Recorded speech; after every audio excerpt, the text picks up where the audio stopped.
right now, our organization Torch, the Torch Center in Houston, Texas, the glorious Torch Center in which I am sitting right now, recording this for you. We are hosting our annual fundraiser at givetorch.org. That's the website for the fundraiser. Every donation is doubled. You can find the link in the description of the podcast. Click it, make a donation, make a generous donation, givetorch.org, and support our great, fantastic, splendid organization in 2025.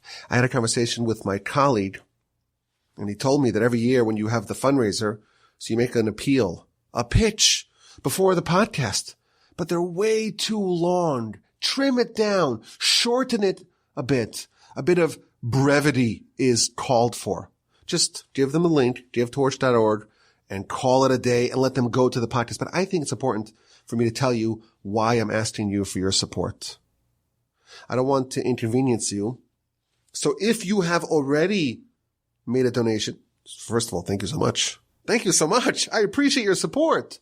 But if you have made a donation at givetorch.org, then you could just skip ahead, fast forward, and get to the actual content of the podcast. But if you have not, please listen as I make my appeal.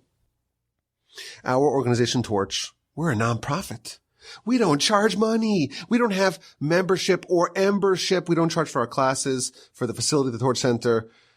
The podcasts are not behind a paywall. And the only way, let me repeat that, the only way that we can continue doing our sacred work of connecting Jews and Judaism, of being a beacon of Torah throughout the world, it's only if we fundraise.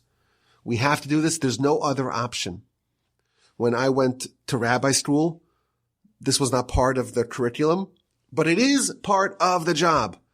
If we succeed in getting your support, givetorch.org, we can continue our work. If not, well, I guess I'll have to get a real job. Last year, one of my friends told me, he said, Rabbi, if you fail to make your fundraising goals, I'll hire you as a paralegal in my law office. And I really appreciated that because I thought that would be maybe something that I could do. I don't think I'm cut out for manual labor, a mechanic or a carpenter. It's just not for me. Well, maybe I could repurpose my podcasting studio here in the Torch Center. Maybe I could do voiceovers. But I feel like that's going away with AI. Sell mortgages in this economy? I think it would have to be sales of some sort, but maybe the paralegal, maybe that's a good idea. I don't know what I would do if Torch shuttered, but I really hope that we will not have to come to that. I really hope that you're going to click the link, givetorch.org, and make a contribution, a generous contribution that will be magically doubled and will ensure that our organization, the Torch Center, and all these fantastic podcasts will continue to flourish in 2025.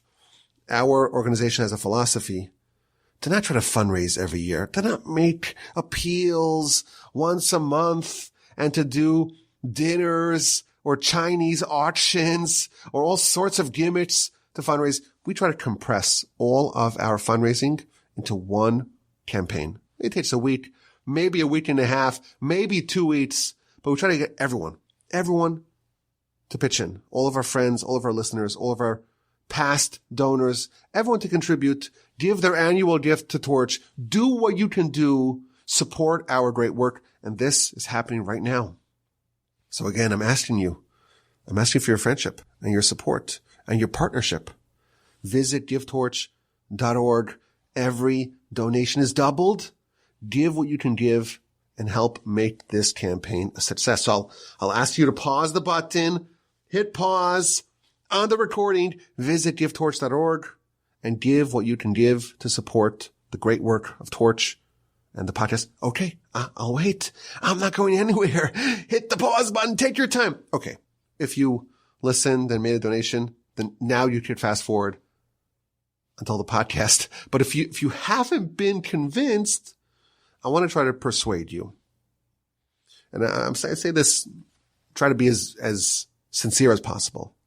I don't like to tout my successes or the successes of my colleagues.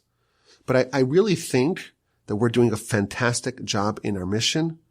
And it's the most important mission of them all, to be ambassadors for God, to spread his word, to spread his holy Torah in the world. And that's what we do. My colleagues and I in the Torch Center, we're laser focused on trying to do this, of course, locally in Houston, but really all over the world, globally, with our digital offerings. I'm asking you for your partnership. We cannot do this alone. We need partners. Anyone who contributes, anyone who donates right now, givetorch.org, is a partner. Congratulations. You can make partner. Your parents will be proud. And there are perks to this partnership. Every week, for example, we have a new Parsha podcast. We just finished the Ethics podcast. Now we're re-releasing it in 2025. We have the incredible series of Torah 101. This is an unparalleled Torah enterprise. All over the world, people are listening and learning and enjoying and being inspired and uplifted alongside all of us. And I'm sitting here in the Torch Center, and we work day in and day out, week in and week out, to prepare exquisite, incredible, compelling, intriguing, valuable, relevant content to help disseminate, with the help of the Almighty, the will of the Almighty in the world. And how do we do this? We have an army of partners. All of the donors are part of this incredible venture. They have a slice of the action. I think it's a fantastic deal. This is what I'm offering. This is what we're offering here at the Torch Center. Give what you can give. And if you give a lot, that's amazing. Every donation is matched. And if you give a little, we love and we cherish, and we're privileged to have your support. As long as you give what you can give, you're a partner. GiveTorch.org. Every donation's doubled. And I like to say this publicly and on the record so everyone can know the merits that we have, and I hope we have merits in heaven for spreading Torah, for teaching, for enriching people's spiritual lives, in doing something to feed the soul. That merit, I hereby declare, everyone who contributes is part of it. The partners are included. And I like to say this because I think it's very persuasive. Someone who doesn't contribute, first of all, if someone doesn't contribute, that's fine. We love them nonetheless, but they're not partners.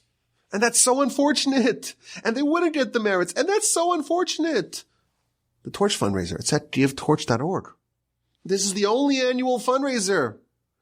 And this is an opportunity that I really hope you'll partake in. I want your partnership. I want your friendship. I want your continued listenership. We love all the listeners, even those who don't give, but only those who give at givetorch.org. Only they are partners and get a portion in our merit. Everyone else, of course, gets a portion in their own study, and that's nothing to sneeze at. But the merit of all the listeners all over the world are only for those who contribute. The bang for your buck is fantastic. The amount of people who are learning and whose lives are being changed as a result of what we're doing here in the Torch Center, it's staggering.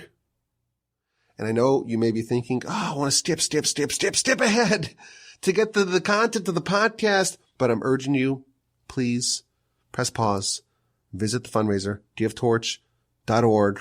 The link is in the description, and give what you can give and join this incredible team, join this incredible partnership. Please, God, if we succeed in reaching our goal, I pledge I'll do what I can with the help of the Almighty to continue doing this work for another year. I hope I won't need to learn how to be a paralegal, or what was the other idea we had? To sell mortgages, to sell cabinets. I really hope it won't come to that. I really hope you'll take the time to pause the podcast and give some love at givetorch.org. I think it's a good investment. Give me a boost. Partner with us. I need you to give what you can give at givetorch.org. I know it's a hassle. I know it's hard, but it's worth it, and you won't regret it. Thank you so much for hearing me out. Thank you for pushing yourself to give what you can give at givetorch.org. Thank you for another amazing year. Please, that'll be a fantastic year for all of us. And of course, for our brethren, especially those in Israel. Thank you for your friendship and your partnership and your support. And my email address is rabbiwolbe@gmail.com. And the address for the fundraiser, you remember it by now, givetorch.org. The pitch is over. Now it's time for the podcast. We spent a lot of time discussing the 13 principles of faith, which are the authoritative and most comprehensive description of our belief system. These are the principles upon which our religion rests, and this is the basis and the framework for everything else that exists within our religion. That was authored by the Rambam, by the greatest of the medieval sages, one of the greatest of the medieval sages, the Rishonim. And we spent a lot of time, 77 episodes actually, discussing every aspect and every angle to the best of our ability. Once we finish that, I would like, or we have begun to explore other classic works and pieces of Jewish philosophy. We spoke a few weeks ago, we spoke about the idea of pinpointing exactly where atheists go wrong. It turns out you could be a very high IQ, capable, sharp, intellectual, rigorous scholar and still arrive at atheism, not because you don't have sufficient brain power or enough IQ points, but because the root of heresy is not in the brain. It is in the heart, as the verse tells us. Don't deviate after your heart. And last time we spoke about the introduction to the Sefer HaChinuch, which I will remind you, this is a book of unknown authorship that was authored in the 1300s or so. And it delineates the 630 mitzvos in the order in which they appear in the Torah and gives a short overview of each one of these mitzvos. And in his introduction, he addresses several major questions on Jewish philosophy.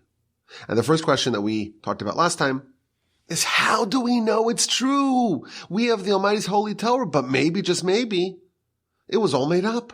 Maybe it's a hoax. It's a psyop.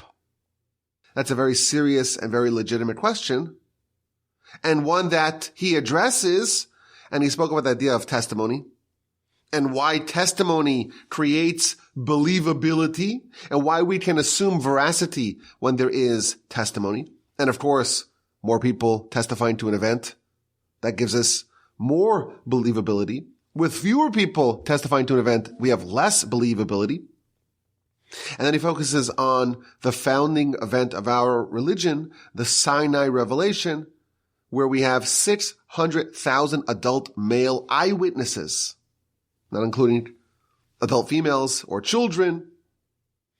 They witnessed prophecy. They experienced prophecy. They heard God communicating with Moshe, and they had installed in their heart a belief that everything that Moshe is telling them is indeed true. He is a true prophet, and thus we heard the Ten Commandments. We heard the overview of our faith, of our religion from God directly, and then the details were spelled out to us by Moshe, the legitimate prophet of God, and we know that for sure. Our religion was founded on miracles, and there were many miracles contemporaneous to the Sinai revelation. Of course, for 40 years, the nation was eating manna and drinking water that came out of a rock. And they experienced the 10 plagues in Egypt and the plagues and the miracles at the splitting of the sea and the many, many, many other miracles that the founding generation witnessed. But the one that tops it all is the experience at Sinai, where everyone was elevated to a level of prophecy, and that removed any doubt. It dispelled any doubt about the veracity of the Torah and of Moshe as being the prophet, the father of all prophets, who is conveying to us the exact word of God. And we can become very comfortable in believing the veracity and the historicity of the Torah.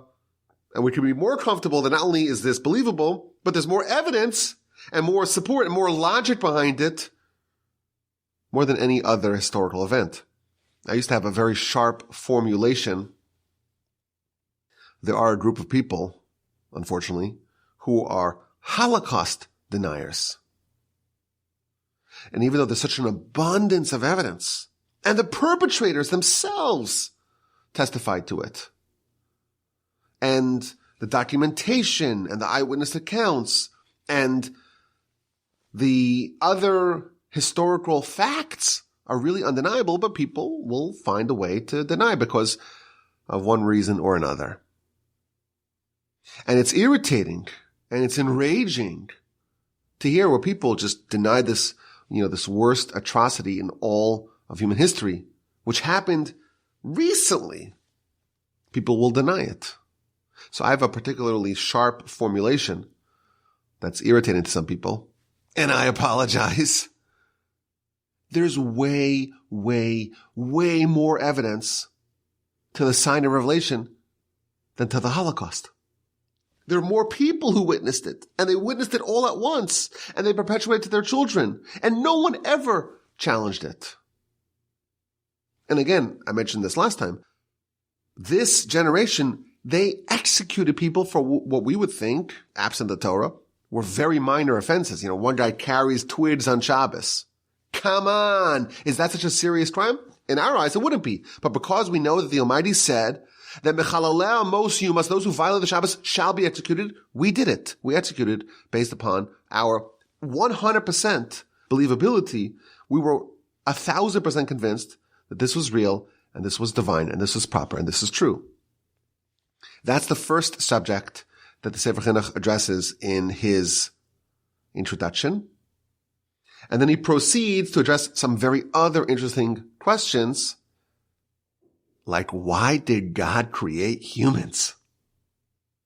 Maybe that could be a broader question. Why did God create the world? He does not address that question, even though it is addressed, the world and the universe, even though it is addressed in other classical Jewish sources. Maybe we will get to them. But why did God create humans? And why did God give us such a precious Torah? And of course, the question is amplified once we have an understanding that he doesn't benefit from anything that we do. So why did he give us the Torah? And the implication of this question, maybe you could say the Almighty wanted the world that he created to endure, and humanity has the capacity to be very destructive. And therefore, maybe he should have given us a more rudimentary system of laws, a basic code to live by. But the Torah is not just a code. It's not just a code of conduct. It's not just rules for living. It is that plus so much more. It's so lofty. It's so transformative. It's so heavenly. We know that it's so inseparable from God himself.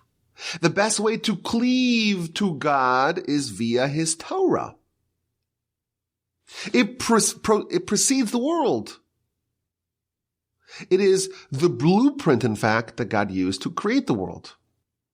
The Talmud tells us that when Moshe went up to heaven to get the Torah, so after the sign of revelation, God appears upon the mountain, and the nation experiences what no other people has ever experienced: prophecy, mass prophecy, national revelation.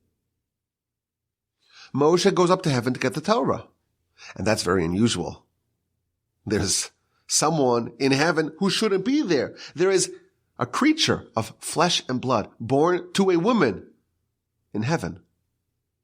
And the angels tell God, or ask, inquire, what is an earthling doing amongst us? And God responds, well, he's here to get the Torah. And the angels couldn't believe it. This holy Torah, this precious Torah, this precious hidden treasure that you, God, created 974 generations before you created the universe. It's like the earliest creation of God. And it's so lofty. You want to give it to humanity? To flesh and blood? That's sort of the question that he's asking here as well. We have such a lofty Torah, such a heavenly Torah. Why was that given to us? What is the reason? I'm starting to read the inside here. What is the reason that the Almighty gave such a precious Torah to humanity? God owns everything. And his greatness and his splendor and his glory is infinite.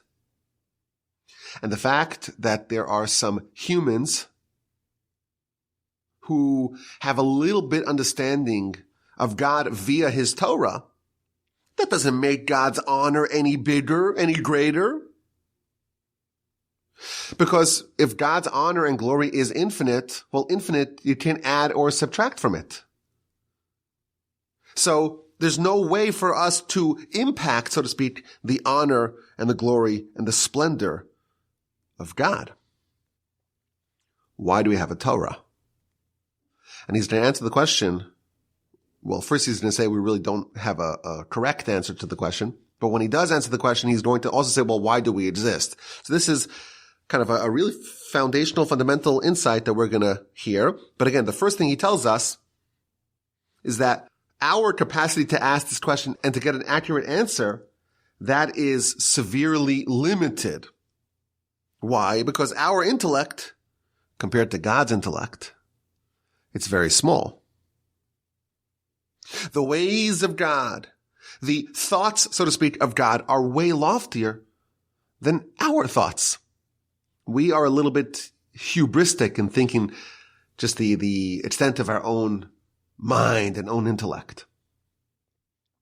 But imagine you were to consult a bunch of bugs about quantum mechanics, string theory, and you gather some bugs together and you say, let's talk about it.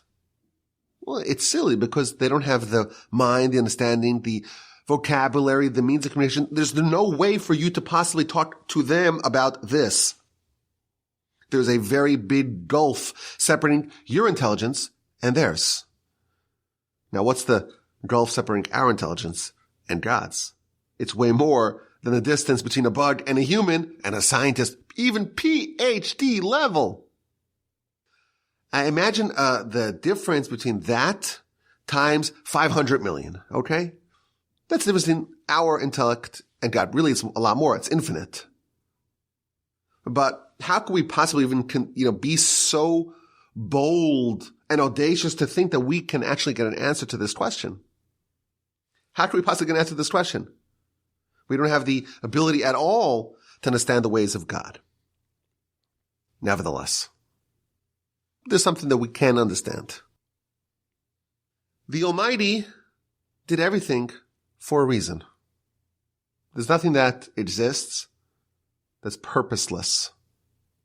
If we find something which is purposeless, it's only because we don't have the understanding of God, of course, to understand why he created it.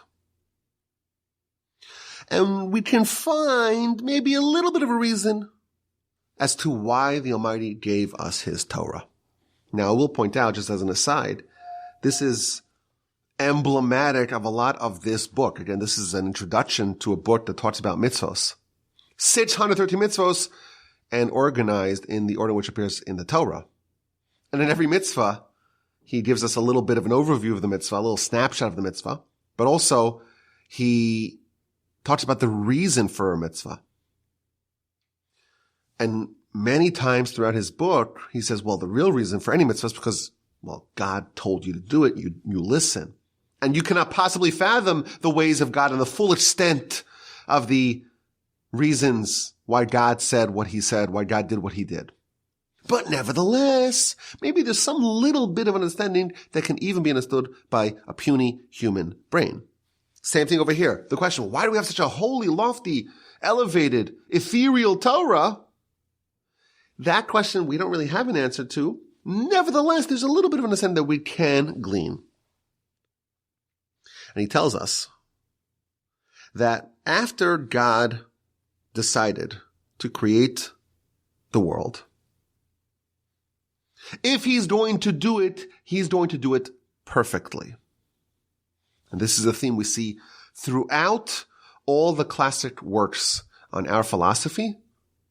The world, the universe, the systems that the Almighty put in place, it's perfect. It's not in any way imperfect. And therefore, there has to be perfection in every manner of the world. And there cannot be any part of or any sort of creation that does not exist. It can't be that there's something that we could point to and say, well, why don't we have this? We should have this, because that would make the world more perfect. And therefore, we will find in the world, in existence, in created existence, really everything. And then he really classifies the two types of creation and then the human. He says we have angels. What's an angel? So, of course, we know nothing really about angels.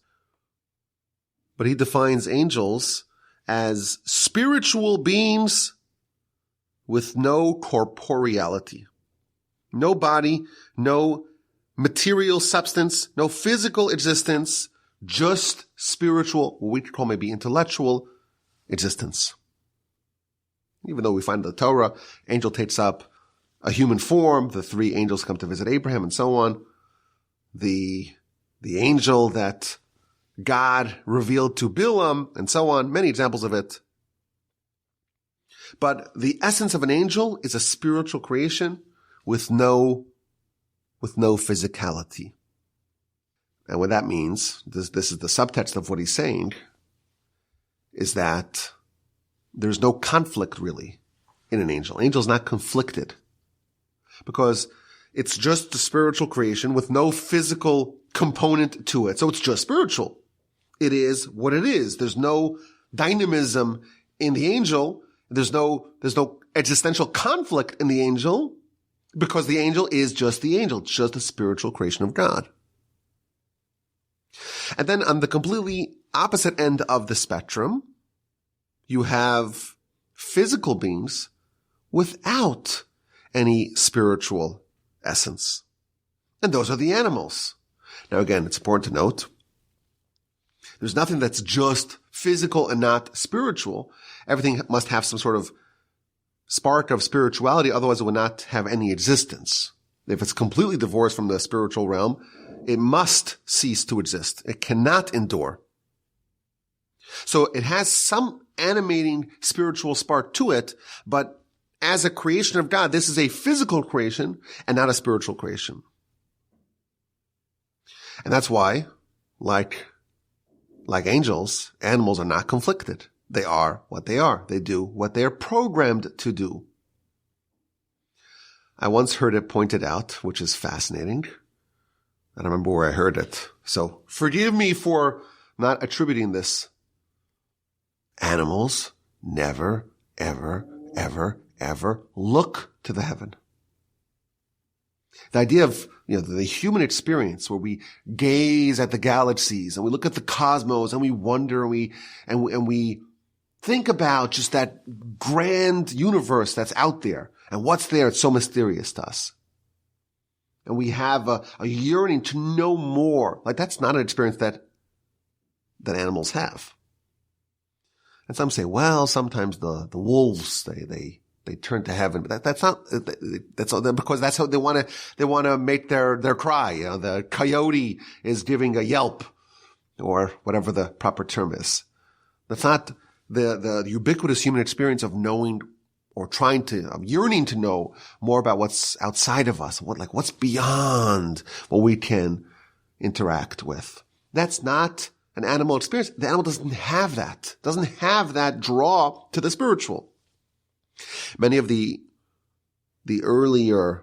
ancient books on philosophy note that the animals, they're on four legs, right? They're horizontal creatures, whereas humans are vertical. And the reason is because humans, we are the hybrid. This is the point that he's going to say. Humans are half angel, half spiritual creation, and half beast, half animal, half physical creation. And these are total opposites that are bound together in a way that only God can do. Now, so this is the answer to his question. Well, why do humans exist? Humans exist because there's this creation of God that really we would want to exist. If it didn't exist, we would say, well, why does this not exist if it did not exist? And therefore God said, okay, I'm going to make something that only I can do, this mashup this fusion of total opposites. The angel and the animal do not interface. There's no possible way for those two to interface. They're opposites. And somehow within a human, the divine will dictated that the angel and the beast merge, fuse together. Which is why, again, to that earlier point, which is why humans are vertical. On one hand, our feet are touching the ground. We're connected, we're bound to the physical. On the other hand, our aspirations, our mind, our angelic half is kind of being drawn to the heavens, to where it comes from. The body comes from the dust. It's from the physical, from the material, from the substance, from the thing that really does not really appear to be very, very different from animals. In fact, animals, many of them are more robust than we are more talented, faster runners, higher jumpers, and so on. They could survive even without a job. The Talmud points this out. You've never seen a rabbit with an MBA. Not that would help you necessarily. You never see an accountant, okay, that's also happens to be, a bunny rabbit or a squirrel. You don't have, lawyers that are sharks. Oh, actually, you do have that. Okay. Sorry. Okay. Forgive that. Just delete that from your memory. How come? Because the Almighty creates these physical beings that they can exist without having a profession, without having an occupation. Physically, they're more gifted than us. They know innately like which berries are safe and which are unsafe and how to find water and how to sense danger and how to fight off enemies and so on. We're a pretty mediocre beast at that. But of course we have the intellect, we have the angelic half, and that's a creation of God that's unlike any other. And if the angels are not conflicted and the animals are not conflicted, we very much are. Because there's a war, a civil war within every human. On one hand, they're just drawn to the physicality, to the life of the body, like an animal. On the other hand, they have aspirations, or at least the capacity to have lofty ambitions, the ambitions of an angel. And those two are not compatible. And therefore they're being pulled in each direction. And that's why the life is conflicted. And that's why some humans, there's such a broad spectrum of humans. You have people that are just terrible, awful humans who do terrible things, who do things that are way worse than any animal can possibly do. But of course you have the humans who are so beautiful and so wonderful and so refined and so angelic. And those two are the same species. Why? Because that is the definition of humanity. We have the angel within us. We have the beast within us. And actually the beast that we have is the worst beast of them all. And the angel that we have is the best angel of them all. And we're thrown into this civil war. That's humans. And for this reason, we have Torah. For absent the Torah, continues the Sefer HaChinuch, if not for the fact that we got Torah, there will be no way for our angel to assert itself. And the capacity, the tools, the hardware of spirituality will be drawn after the physicality, after the inherent internal beast within us. And we will be drawn only to our physical experiences, to our physical desires and lusts and humanity. As the verse says in Psalms 49:13, could be very, very similar to an animal. The experiment of creation is the creation of this thing called a human. Will this thing go this way or that way? And the Torah is given to humanity. It's given to us in order to draw us towards our angelic self. The Torah started off was with the angels. Moshe comes, I'm going to get the Torah. Why? Why are you human getting the Torah? Well, what does Torah have to do with humanity? Well, it has a lot to do with humanity. Because really humans should be like angels. And thus we're going to get the Torah that really the angels harbored.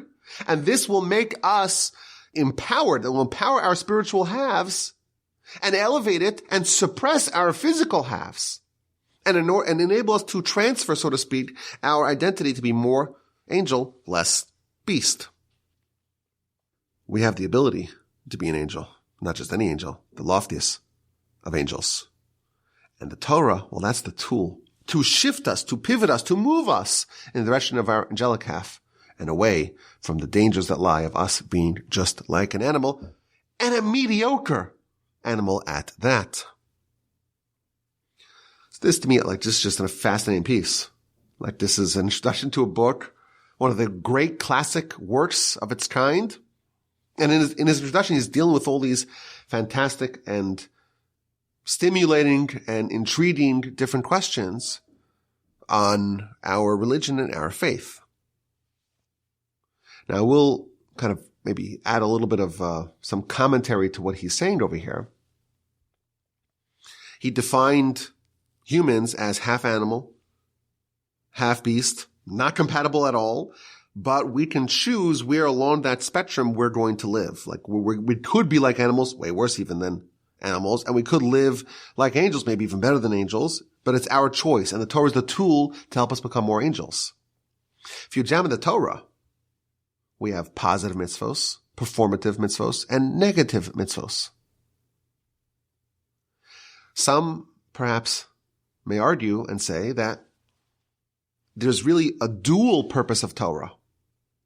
One, to distance yourself from your potential of being like an animal, and one, to bring yourself close to your potential of being an angel. And that's why we have two parts of Torah. The negative mitzvos, the transgressions that we're trying to avoid, those are all things that will make us more animalistic. And thus, to neutralize our penchant for physicality, our liability to become more like an animal, we have those things that say, okay, don't do that. You may want to do that. It may feel very natural to do that. Don't do it. Some say, well, I want to do it. So why is the Torah telling me no? Well, that's exactly the point. Of course you want to do it because you have animalistic tendencies. It's built into the fabric of your existence. And that's precisely why the Torah says don't do that, because if you do that, you're going to veer more and more towards the animal half. And then you have mitzvos that you may feel, well, I don't feel it as like, I don't understand why I'm wrapping tefillin and why I'm having the mezuzah on my door and why I have all these positive mitzvos, 248 of them. Well, that is to change who you are, to change what you are, to make you more of an angel. Now, the Torah itself, as we mentioned, it's very lofty. You can read the Torah on a very simple level, but there's endless levels and depth and profundity and dimensions to Torah. Once you understand the Torah on a basic level, you want to graduate to the next level. Because again, the Torah, it's like the knowledge of the angels. It's like the study protocol of the angels. But it's even loftier than the angels because the angels themselves are not on that same spiritual plateau, on the same spiritual level as the Torah. And we can try to get as deep as we can in the Torah because we can actually exceed the level of the angels. And thus, the reason why the Torah has so many layers is because it's there to unearth from within ourselves that capacity to be very, very lofty. So that's why humans exist. That's why the Torah was given to us, or at least that's an argument that can be made in that favor. No, he's not claiming that this is the answer. It's an answer. It's a little bit of an answer. We're bugs trying to figure out some answers to serious questions. And this is an answer that works for us, that makes sense to us. And then he proceeds with another question. Well, if Torah is there to perfect humanity, why is it not universal? The sign of revelation was given to one nation. And yes, it's true, there were the mixed multitude that joined. So there were some members of other nations that joined the nation and became part of the greater Jewish people. But maybe the sign of revelation should have been in front of everyone. Everyone sees the same sun or the same moon. So have a son of revelation that is witnessed by everyone. Wouldn't that be a good idea? Well, after all, humans are humans. And any human that has a soul really has the capacity to be higher than an angel. So why not make it universal? This is a good question. Now, I think some people maybe ask the question in a way that's not really a problem. Some people say, well, Torah is racist because it's not universal. Or Torah is xenophobic. It's elitist. It's exclusive and it excludes others. So of course we know the answer is that, well, Jews come in all races and it's open to anyone who wants to join. In fact, we cannot deny anyone from converting. There was a man, we could call him the butcher of Judea. He was the general of Nebuchadnezzar, and he's the one who's responsible for the destruction of Judah. His name was Nebuzaradan, not to be confused with Nebuchadnezzar. Long Babylonian names that start with the letter N. His body count, what's the body count for Nebuzaradan? 3 orders of magnitude more than the butcher of Khan Yunis, Sinwar. More than 1 million Jews he killed. And our sources tell us that he converted. Well, if he was allowed to convert, no one can be denied this right. So you can't say that the Torah is exclusive because it's open to anyone who wants to join. But his question is, well, God should have given it to everyone to begin with. Why is it only to one nation? And again, he answers the question by saying, we don't really have a full answer. We don't know. We're bugs trying to ask very serious questions. Nevertheless, I will give you an answer.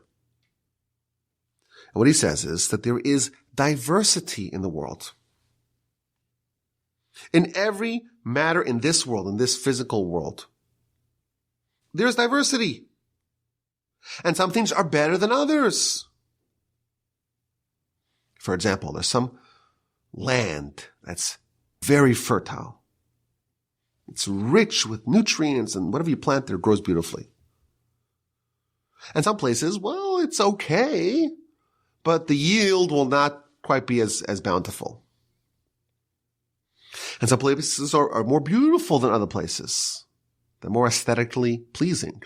Very few people come for a tropical or a vacation in Houston. It's not a place that people want to go to. They want to go to Santorini or Italy or Japan or Napa. They want to go to like nice places. It's just the way it is. Not every part of America is a national park, right? It's just not. Some places are nicer. Some places are less nice. Some fruits are very tasty and delicious. And some, this is a special type. You have Wagyu beef, right? The best kind of beef, I've been told. There's beef and then there's Wagyu, right? Just way better. And some of them are better, some are worse.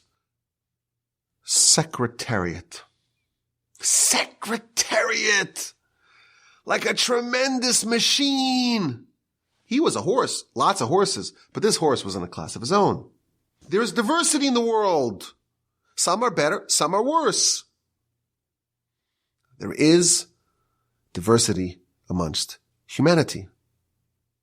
You have some people that could dunk a basketball. And then you have the yeshiva guys that wish they could do it. They just can't.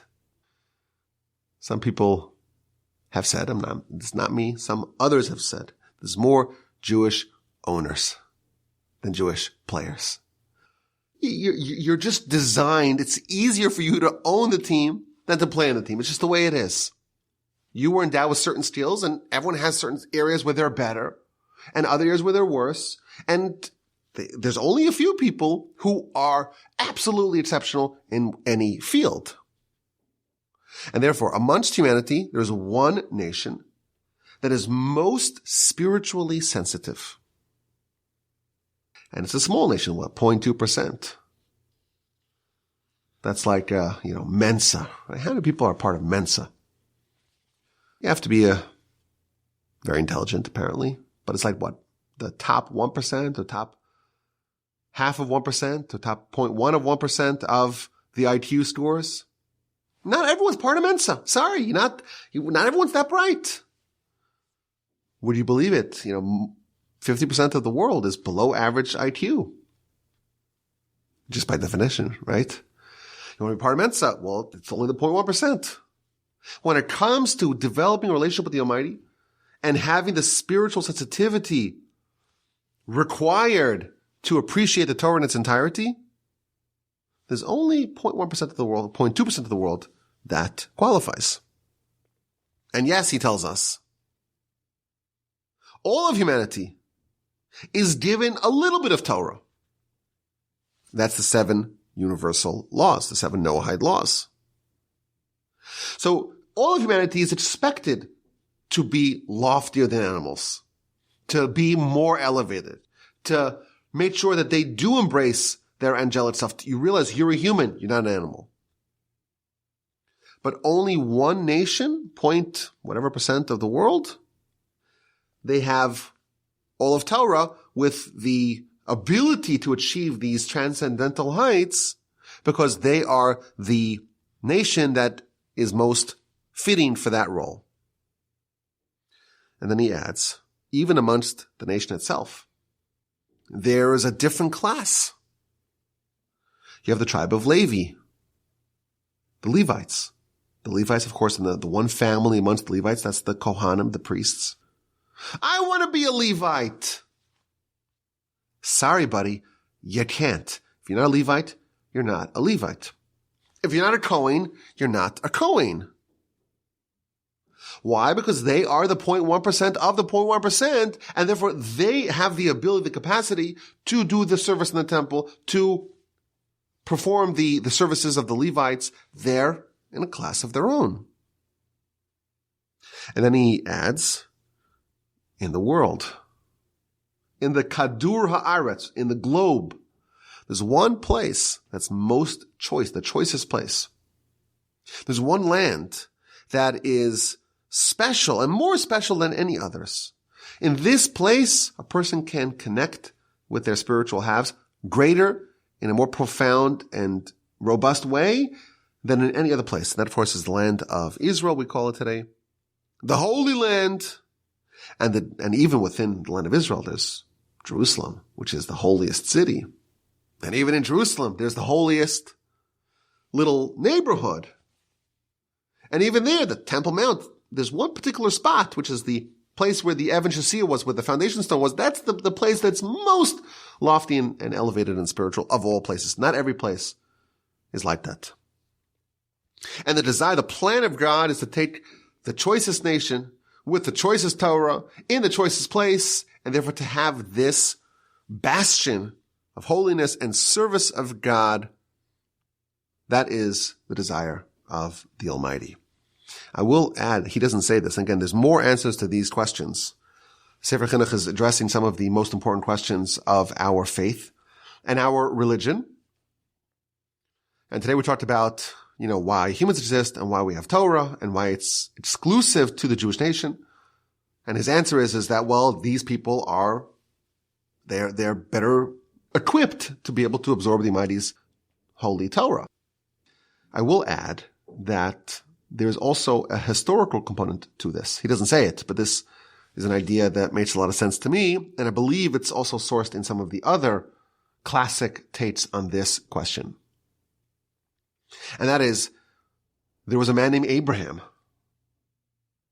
who, on his own, despite being in a cesspool of idolatry, despite growing up without really any leg up spiritually, he had the tenacity and the fortitude and the strength of character to be able to discover the reality of God on his own, to be able to identify that point of holiness, that point of angelic holiness that he had within him, and to develop it and to suppress his physicality and to become more angel than beast. Not only that, to become more angel than angels. And he achieved something which was not only a great accomplishment, but also something which can be bequeathed onward. And he bequeathed it to Isaac, who on his own would have been an Abraham-like character. Had he if you just judge Isaac in a vacuum, Isaac himself was on the same level, on that lofty pantheon of the forefathers. And then Jacob and so on, and what they accomplished was transmitted to their children. In a form of epigenetics, they had the ability to not only develop themselves and refine themselves and empower their souls on such a high level, some element of what they accomplished was transmitted and bequeathed to their descendants. A. B. There's something else that our nation had, and that is we went through 400 years of servitude. And why exactly that helps, it's a different question. But that is part of the rigorous training that our people had to be able to receive the Torah. Like the Talmud says, the Torah is only given to those who ate manna. You had to have all that history in order to be able to receive the Torah. So, this is maybe a bit of a subtler point. There is a protocol that's needed to receive the Almighty's Holy Torah. And that is to be a descendant of Abraham, Isaac, and Jacob, and to have the experience of the enslavement to Pharaoh in Egypt and the Exodus from Egypt, and to witness the Sinai revelation with all that demands from a person. And in effect, the act of conversion is the act of simulating becoming a descendant of Abraham, Isaac, and Jacob, and going through the experience of the Exodus and witnessing personally the Sinai revelation. Because those are all prerequisites to be part of this nation, the nation that is capable and has the aptitude and the spiritual power to be able to appreciate the Almighty's Holy Torah in its fullest, not just 7 mitzvos, but all 613. Next time, we will continue studying the Sefer HaChinuch's introduction. He's going to pivot to other very fascinating, intriguing elements of Jewish philosophy, reward and punishment, the world to come, why bad things happen to good people, why is there a need to have a spiritual world, a physical world, the world of the angels, what about Messiah, how come the world to come is not explicit in Scripture?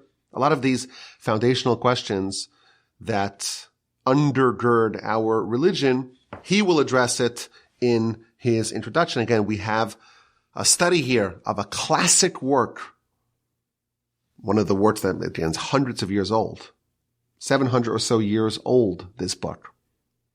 And it became a very widely accepted work.